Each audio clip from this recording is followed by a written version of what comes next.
భారత్తో వాణిజ్య ఒప్పందానికి అంగీకరిస్తున్నామని అమెరికా అధ్యక్షుడు ప్రకటించిన వేళ దేశీయ స్టాక్ మార్కెట్లు భారీ లాభాలతో ప్రారంభమయ్యాయి.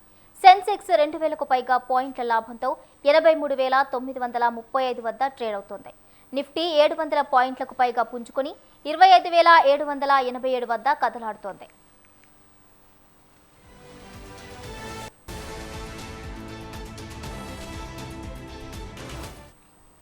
భారత్తో వాణిజ్య ఒప్పందానికి అంగీకరిస్తున్నామని ప్రకటించిన ట్రంప్ ప్రతీకార సుంకాలను 18% తగ్గిస్తున్నామని వెల్లడించారు. ట్రంప్ ప్రకటనతో ఇప్పటి వరకు భారత్ ఉత్పత్తులపై పడుతున్న 50% సుంకాలు ఇక నుంచి 18% తగ్గుతాయి. ఈ ప్రకటన సూచీల ర్యాలీకి కారణమైంది.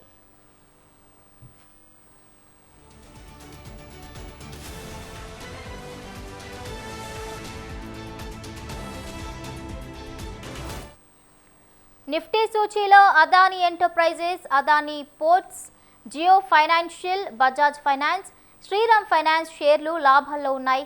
రియాలిటీ, ఆటో, ఐటీ, లోహరంగ షేర్లు రాణిస్తున్నాయి. నిఫ్టీ బ్యాంక్ 2.5% మేర పెరిగింది. డాలర్తో పోలిస్తే రూపాయి మారకం విలువ నిన్న 91.49 వద్ద ముగియగా నేడు 90.30గా కదలాడుతోంది.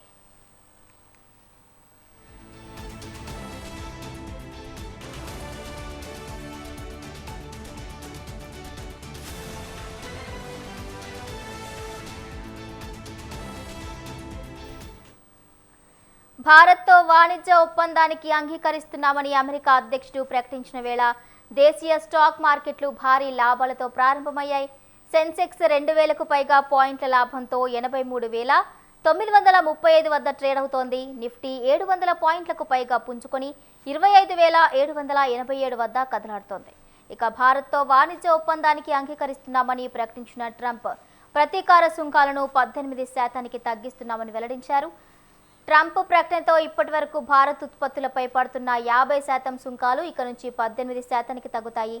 ఇదే అంశానికి సంబంధించి మనతో పాటు మాట్లాడడానికి సిద్ధంగా ఉన్నారు బిజినెస్ అనలిస్ట్ సాయి గారు. నమస్తే అండి సాయి గారు. సాయి గారు చెప్పండి, ఇప్పుడు మరి ట్రేడ్ మార్కెట్లు అయితే కూడా లాభాల్లో దూసుకుపోతున్నట్లుగా తెలుస్తోంది, స్టాక్ ఎక్స్చేంజ్ ఇవన్నీ కూడా. అయితే దీనికి ముఖ్య కారణం ట్రంప్ సుంకాలు తగ్గించడం అని అనుకోవచ్చా? అవునండి, యాక్చువల్గా మొన్న అంతకుముందు గత వారంలో మనకి మదర్ ఆఫ్ ఆల్ డీల్స్ అని యూరోపియన్ యూనియన్ తో మనం ఒప్పందం కుదుర్చుకున్నాము.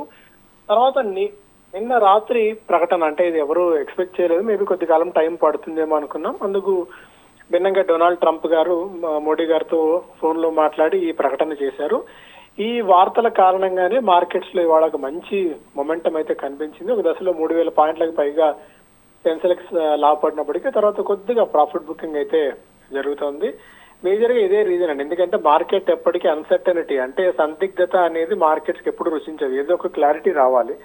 సో ఈ క్లారిటీ నేపథ్యంలో ఎంతో కాలం నుంచి నలుగుతోంది ఈ ఇష్యూ, ఏమవుతుంది, పన్నులు ఎంతవరకు విధిస్తారు, ఇంకా పెంచుతారా తగ్గిస్తారా, ఇలా అంబిగ్విటీ ఉండేది. ఆ అంబిగ్విటీ పోయిన తరుణంలో ఈ రోజు మార్కెట్స్ లో మంచి మొమెంటం చూసాం. ఒక దశలో 3,500 పాయింట్స్ దాకా సెన్సెక్స్ పెరిగింది.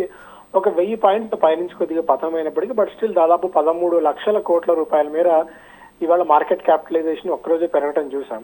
మేజర్ గా టెక్స్టైల్ రిలేటెడ్ స్టాక్స్, అంటే ఏవైతే మనం ఎగుమతులు చేస్తామో యుఎస్ కి, ఆ ఎగుమతులు చేసే కంపెనీల రిలేటెడ్ స్టాక్స్ అన్నింటిలో కూడా ఇవాళ మంచి మొమెంటం చూసాం.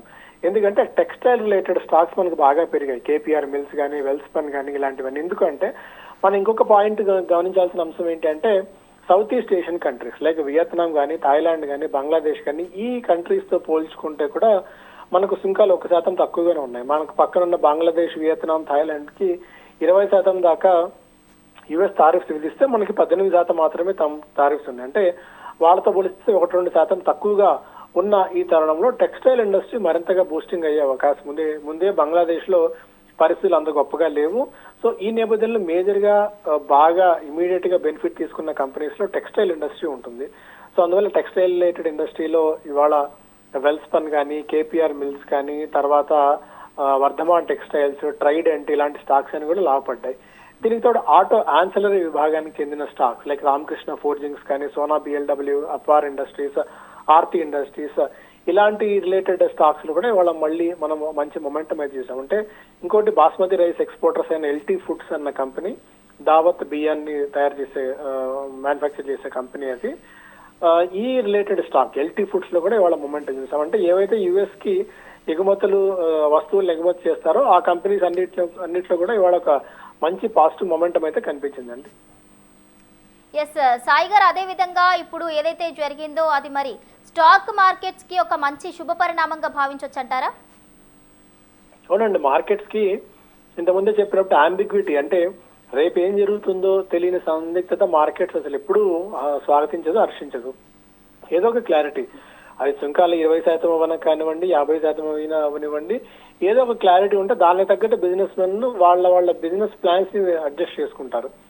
రేపు ఏం జరుగుతుందో అనుకున్న ఈ పరిస్థితిలో డీల్స్ జరుగుతాయా లేదా, అసలు వాళ్ళతో ఒప్పందం కుదుర్చుకోవచ్చా లేదా అన్న భయం ఉంటుంది. కాబట్టి ఆ భయాన్ని దూరం చేసుకోవటానికి, ఆ భయాన్ని ఈ ప్రకటన దూరం చేసింది కాబట్టి మార్కెట్స్ కింద ఒక పాజిటివ్ మొమెంటం అయితే ఉంటుంది. కాకపోతే మొన్న బడ్జెట్ అంత గొప్పగా లేకపోవడము, దీనికి తోడు సెక్యూరిటీస్ ట్రాన్సాక్షన్ ట్యాక్స్ ఎస్టీటీని అటు ఫ్యూచర్స్ మీద ఆప్షన్స్ మీద ప్రభుత్వం బడ్జెట్ లో విధించిన తరుణంలో కొద్దిగా మార్కెట్స్ ఆచితూచి వ్యవహరిస్తున్నాయి.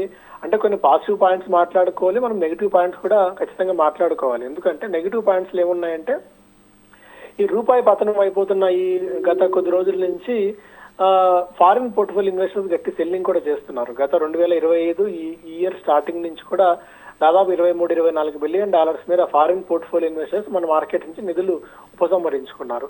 సో ఎందుకంటే గ్రోత్ ఫ్యాక్టర్ కొద్దిగా స్టాగ్నేట్ అయింది, ఈ టాక్సెస్ రిలేటెడ్ ఇష్యూస్ కొన్ని ఇంకా ఉన్నాయి, రూపీ పతనం అవుతోంది, ఇలాంటి ఫ్యాక్టర్స్ అన్ని కూడా ఫారిన్ పోర్ట్ఫోలియో ఇన్వెస్టర్స్ మన మార్కెట్స్ నుంచి నిధులు ఉపసంహరించుకోవడానికి ఒక కారణం అవుతుంది.